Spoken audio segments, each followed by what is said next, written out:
Yo, what is going on, Rovers, Weatherwaves gamers, people interested about the game? I wanted to give my day one review after playing for a very long time on day one. Was able to hit Union level 20 here, which takes about, like, I don't know, 15 hours, maybe 15 hours, probably 12 hours. I was, like, doing a lot of extra stuff that, I don't know. Anyways, I just wanted to make this short video, nothing too crazy, just talk about how I feel about the game, stuff like that. Overall, I think the game is very good, there's a lot of potential. Also, I wanted to talk about, first of all, one of the biggest things a lot of people have been talking about, which is big, is the optimization of the game, and Wuthering Waves has already addressed this. In fact, they are giving us a 10 pool, which we just got for the standard banner, which is really nice. Guess you could never. But yeah, that is a really big thing that a lot of people have been talking about, optimization in the game. I personally haven't felt that many optimization issues. At the start of the game, when loading in the Jinzhou, there's like cutscenes, and I think the town was not loaded in before the cutscene, so it seems like part of the town is rendering in like while you are like loading the cutscene for Jinzhou, which was kind of weird, I'm not gonna lie.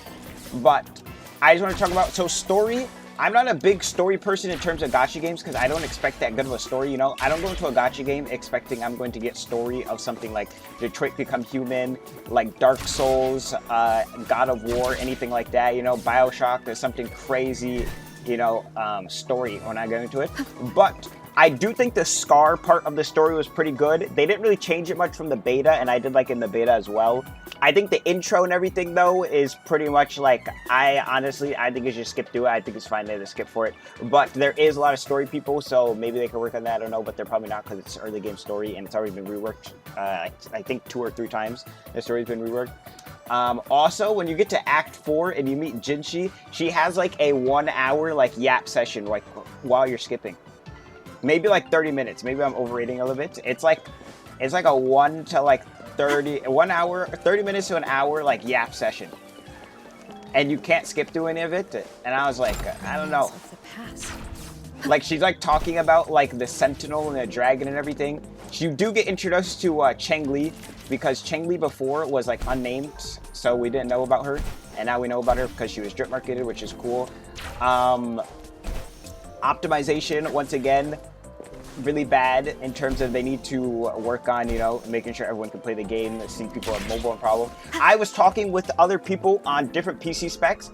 I think one of the biggest problems is they don't have optimization for people that are not on NVIDIA GPUs, which they definitely need to try to work on that. Most of the people I've talked to that have problems with the game either have like AMD GPUs or they're not on, or Intel GPUs even. I made a video talking about the requirements for the game. I didn't even know Intel made GPUs. I was talking about it. They like recently started getting to GPUs like a year ago or something like that, which is, that is interesting for sure.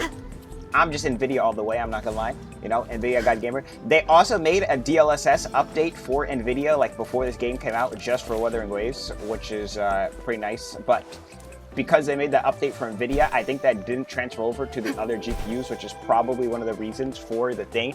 I don't know how my cam keeps floating up into the air. I don't know what is happening with it, but that is that. Other things I want to talk about, combat. Combat feels amazing. Love fighting everything. They did change one of the endgame modes, which is this Depths of Elusive Realm here. It used to have only 3 difficulties. Now it has 5 difficulties. I paused on doing the 5th difficulty because I got cheesed on one run, and then I was also just really tired. I was just like, you know what, I'll come back to this later. But I did end up beating 4 of the difficulties. The 5th difficulty I'll get to eventually. I'm also like significantly under leveled for this, so like I'm making it harder than it needs to be. But I'll go through and smoke this later and probably make a guide on the Elusive Realm.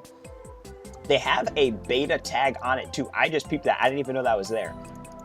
I don't know if that's supposed to be there on live release, I'm not gonna lie, but I think they're still testing out though. One of my things for the Elusive Realm, when you go through each of these Elusive Realm stages, you actually get a trial character that is the same level as the content, which doesn't make sense to me because it's like, why even have your own characters, right? And you'd think this goes all the way through, but it actually stops once you get to difficulty 5. Difficulty 5, they stop giving you a trial character, I don't know what the reason is for that. Like I don't know what their plans are pretty much for Depths of Lucid Realm. And Depths of Lucid Realm, I haven't said it. It's pretty much like a simulated universe. It's a roguelike game mode. You go through different domains and stages, and you get different buffs as you go through. They have 3 echoes right now. One of them is like the turtle dude. This Bellborn guy. He's one of your main echoes. Then you have Crownless. You can turn into Crownless.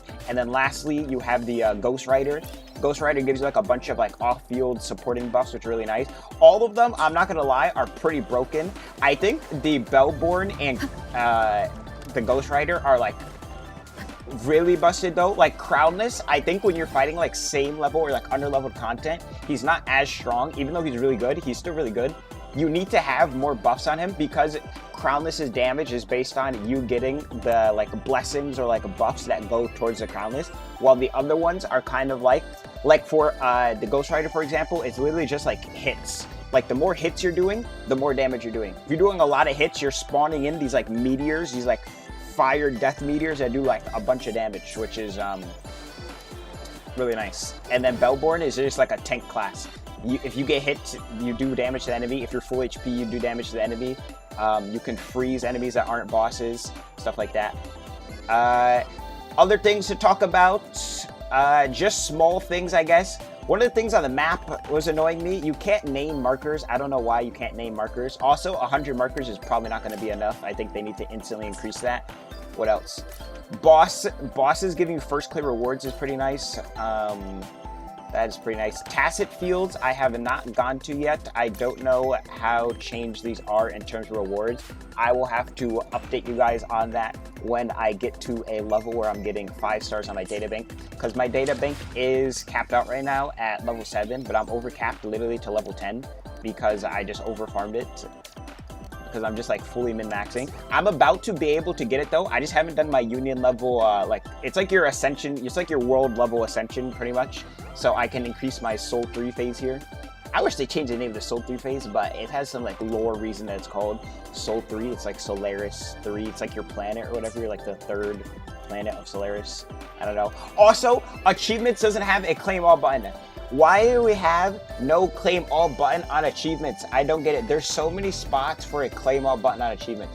Every time I try to bring up claim all buttons for achievements, either they say, someone, like I talked to someone, I'm like, why can I not claim all my achievements at once, you know? Because if you're doing a story or something, right, you want to be able to claim all the achievements at once. Why do you have to claim it one by one as you get it? No one wants to do that. If I'm like exploring and stuff, I don't want to claim every achievement I get one by one. I'm not trying to do that done. So I wait, and you know, I have a bunch of achievements stacked up. And then I realize that and I go in to claim them and I have to claim it one by one by one, and each one has its own individual animation. Just add a claim all to the achievements. I don't know, that's another thing. Tower Adversity is another endgame. It's like Abyss or Embassy if you're an HSR player. It's over here. I haven't started it yet. I played in the beta though. I got up to the point where it gets to like the form where it would be resetting. MOC has Forgotten Hall before it, and then Spiral Abyss just has the earlier Spiral Abyss floors, like the 1 through 8. So I got past that pretty much. I got to the spot where it would start resetting, and it has like dedicated on raid up banner buffs. There's like a Gion and Yinlin buff. Also, Gotcha Luck, I just made a video on my pooling, but if you haven't seen it, I got really juiced up. I have 3 5-stars right now, Gion, Ling Yang, and Kalcharo, and I wasn't even going to pool for Gion. I was just trying to get a dungeon copy. I did end up snagging one, and it wasn't even on banner, which is crazy. I still want to get in more Tefi, so yeah. Also, I think I forgot to mention, but I'm doing giveaways on stream and in my Discord. Come through twitch.tv/give, and I will be live when this video comes out, so pull up, and I will see you there. Goodbye.